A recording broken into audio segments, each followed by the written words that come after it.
పలనాడులో తన అవినీతి అరాచకాలతో హత్యలతో బడుగు బలహీన వర్గాలని దారుణంగా హింసించినటువంటి పిన్నెల్లి సుందరరామిరెడ్డిని ఆ రోజు ప్రజలు, ముఖ్యంగా బడుగు బలహీన వర్గాలు తట్టుకోలేక వాళ్ళంతా కూడా వెళ్ళి నక్సలైట్లు అడగటం జరిగింది.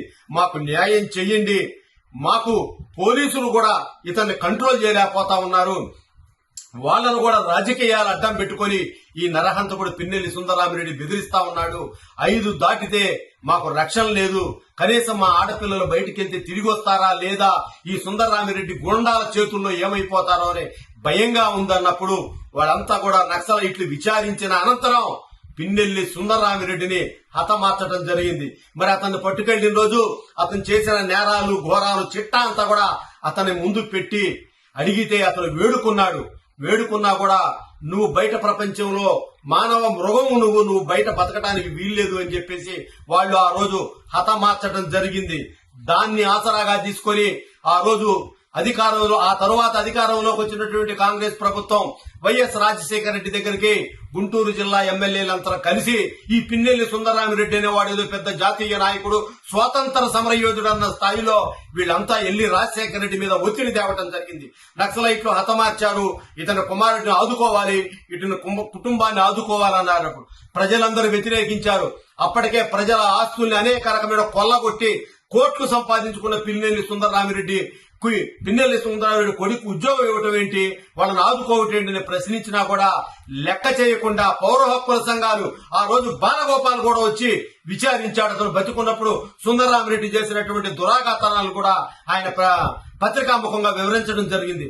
అటువంటి సుందరరామిరెడ్డి అటువంటి నరహంతకుడైన సుందరరామిరెడ్డి కుమారుడికి ప్రభుత్వం ఆనాటి ఏపీపీఎస్సీ చైర్మన్ గా ఉన్నటి వెంకటరామిరెడ్డికి రాజ్యసభ ముఖ్యమంత్రి రాజశేఖర రెడ్డి సిఫార్సు ఒక జూనియర్ అసిస్టెంట్ పోస్ట్ ఇస్తే కాదు జూనియర్ అసిస్టెంట్ కాదు గజిటెడ్ ర్యాంక్ కావాలని మళ్ళా వీళ్ళంతా వీళ్ళు ఎమ్మెల్యేలు ఒత్తిడి తెస్తే అతన్ని డైరెక్ట్ గా ఏసీటీఓ ఉద్యోగం ఇప్పించారు ఆ రోజు.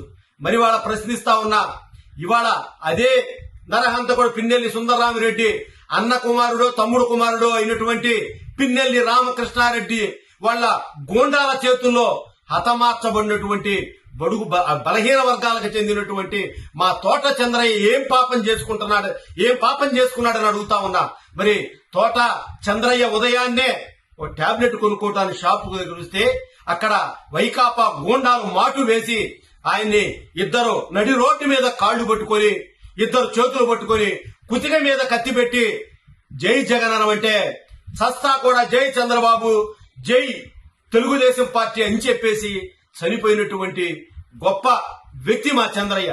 మరి అటువంటి బలహీన వర్గాలకు చెందిన సోదరుడి కుమారుడికి బీఎస్సీ గ్రాడ్యుయేట్ అయినటువంటి అతని కుమారుడికి మేము ఉద్యోగం ఇస్తే నిన్న మండల్లో వైకాపా పక్ష నాయకుడు బొత్స సత్యనారాయణ నాయకత్వంలో ఎమ్మెల్సీలు వ్యతిరేకించడం అనేది చాలా సిగ్గుచేటు, చాలా శోచనీయం, చాలా అమానవీయకరం అని చెప్పి మేము ఈ సందర్భంగా హెచ్చరిస్తా ఉన్నాం. ఈ పాపం మీకు ఊరకపోదు. ఇటువంటి పాపాలన్నీ తగిలే మీకు, మీ పార్టీకి, మీ నాయకుడికి కనీసం ప్రతిపక్ష హోదా కూడా రాకుండా పోయింది. ఇకనైనా కూడా వచ్చే మండలి సమావేశాల్లో మీరు మానవీయ కోణంలో గనక సమర్థిస్తే సరే, లేకపోతే ఏ విధంగా చెయ్యాలో, ఏ విధంగా బీసీ వర్గానికి చెందిన చంద్రయ్య కుమారుడికి ఉద్యోగం ఇవ్వాలో మాకు తెలుసు అని చెప్పేసి మేము తెలియజేస్తా ఉన్నాం. అక్కడ నరహంతకుడు కుమారుడికేమో ఏసీటీఓ ఉద్యోగం, ఇక్కడేమో ఎటువంటి నేర చరిత్ర లేనటువంటి బీసీ సోదరుడు కుమారుడికి మాత్రం ఉద్యోగం ఇవ్వటానికి వీల్లేదన్నమాట. ఇది మీ వైకాపా పాలసీ అని చెప్పేసి తెలియజేస్తా ఉన్న ప్రజలందరూ కూడా దీన్ని అర్థం చేసుకుని, ముఖ్యంగా బడుగు బలహీన వర్గాల వాళ్ళు ఇప్పటికైనా వైకాపా దృక్పథాన్ని, వైకాపా గూండాయిజాన్ని గుర్తించాలని చెప్పేసి కోరుతా ఉన్నా.